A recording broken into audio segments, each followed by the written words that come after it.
Hey folks, Sam from SK here, and this is a new series I'm doing called Tasting Notes with Sam. And basically just kind of talking through various coffees that we're getting across, either stuff that is available in our lineup or stuff that I'm sampling from new farming partners, new importers that we might work with, just to kind of give you a nice deep dive into what we're tasting and give you some kind of visualization or conception of how to go about tasting your own coffee in your own home experience. Today we have a really lovely black honey geisha. Correct pronunciation, geisha, not geisha. This comes from a potential farming partner of ours called Finca Bet-el, and they are actually in Colombia near Cali. Near Trujillo, I believe. They're actually kind of neighbors-ish. These are big regions and there's a lot of mountains. It takes a while, but essentially neighbors to a farming partner, Nicolas Ocampo Maya, and his farm Finca La Julia. We've brought in a Tabi trio of theirs, as well as a Geisha Red Honey.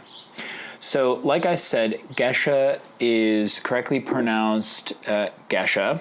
A lot of folks call it geisha, but that is because it is incorrectly associated with the Japanese term geisha.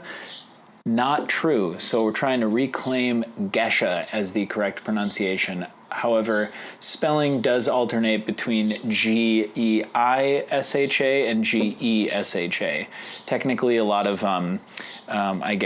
folks who study plant seedlings and stuff for a really long time, almost I think since the 1930s, have been spelling it G-E-I-S-H-A, which is why a lot of the specialty coffee industry does maintain that spelling.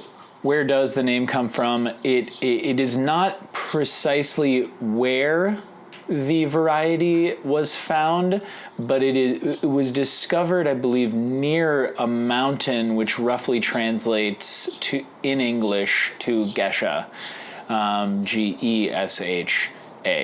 So geisha, G-E-I-S-H-A, or G-E-S-H-A.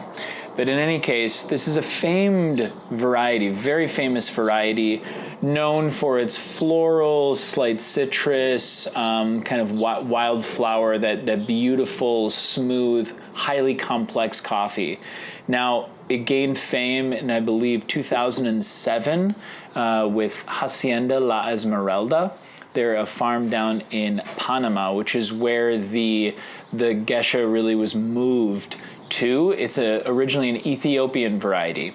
Ethiopia also happens to be the birthplace of coffee, was moved to Panama in, I believe, the 1930s, and was called by some long string of numbers and names. 1 second, I believe I should be able to find that out for you. Yes, T2722. Very fascinating. So in any case, in 2007, Hacienda La Esmeralda brought this to Best of Panama, and it won and was held with great distinction, and actually at the time broke the record for cost per pound green, which is about 20 pounds. Same farm, same variety, about a decade and a half later, and they just broke another record recently, and I think it was over $800 a pound. Staggering. So this, in addition, this is a black honey process. So that is sort of the extreme version of the honey processes. So we've talked about this before, but with processes, you have natural over here where you're drying the seed or bean inside the cherry up to a month. A lot of fruit notes, and then on the other side you have a wash process where you're depulping that cherry, washing and drying the beans or seeds under the sun.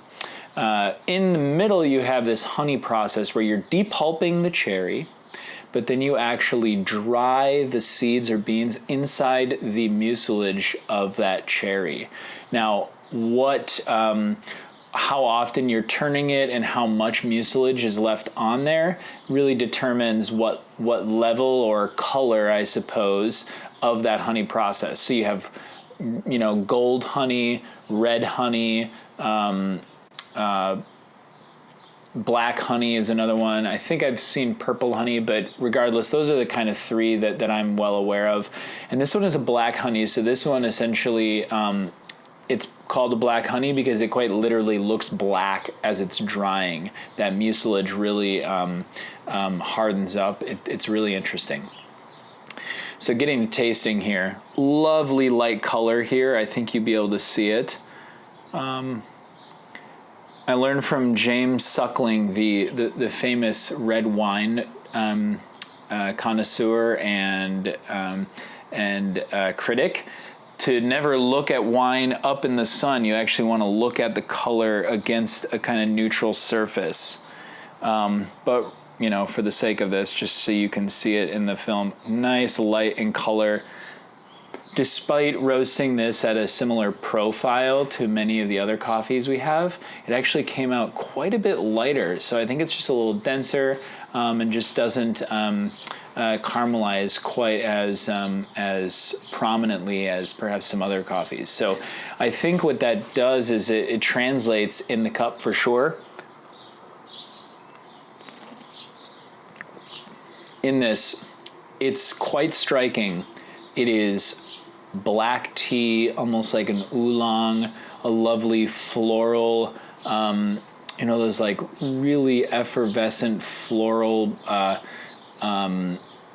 almost musty black Chinese teas, oolong. Oh my gosh, it's incredible. Very smooth. So a lot of that comes from the fact that it is in fact the Geisha variety, which is known, as I said, for its kind of floral, light citric notes. And with this, you're really getting that. Again, complexity too is quite lovely. I'm always looking for a coffee that has what I like to describe as like a three-dimensional experience, right? So you start with that initial smell and initial taste as it first passes over your palate. Then you have it sitting on your palate, and then after you swallow it, what is remaining? What's that aftertaste? What's that after effect? And I think a good coffee has three distinct experiences along the way. The hardest one is that aftertaste, that after effect, because a lot of coffee, while it might taste delicious on the palate while it's there, it can often bring forth some like heavy bitter tones that are a little less attractive after you swallow it. But my gosh, just incredible tea. I mean, I'm thinking here, it immediately allows you, this coffee specifically, fantastic job, these farmers. I'd really love to carry this. But it sort of puts you in this place of relaxation almost, if I may. It's kind of a weird thing to say, but it just centers you. Its smoothness kind of draws you in, and it's sort of bringing you almost like following, you know, you're following the trail of kind of light smoke from a candle or incense or something. That kind of lovely arabesque motion is really what's happening on the palate here too.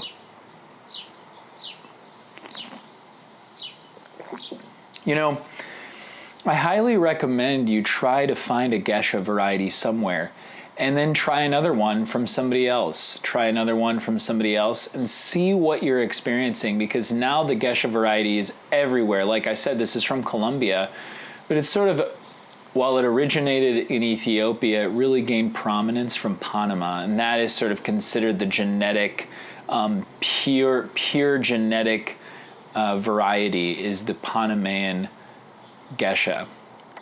I highly recommend trying some from Costa Rica, from Colombia, from Guatemala.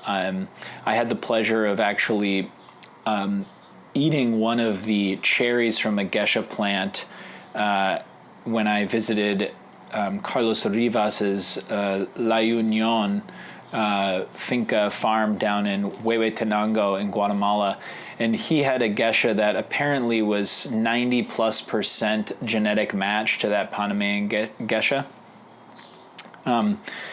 And it had like green or red bell pepper, like amazing, that kind of sweet but herbal, like earthy tone to it. And I think that translates in the complexity that it imparts on its seed and its bean. Amazing. And I think adding that black honey process, I think in many ways accentuates and enhances and encourages that kind of floral tea-like experience. But yeah, this is the first installment of this tasting notes. And again, we're going to try and just taste a bunch of coffees, kind of guide you through that experience, what I'm out there tasting, but also a little bit of information here and there on a variety, a process, a farm, or whatnot. So thank you for watching, and I really genuinely hope you're able to find a geisha around. And if you'd like to try, we will have a geisha red honey at least within a month of the release of this. So check out our site, skcoffeeplease.com, and stay tuned. Thank you.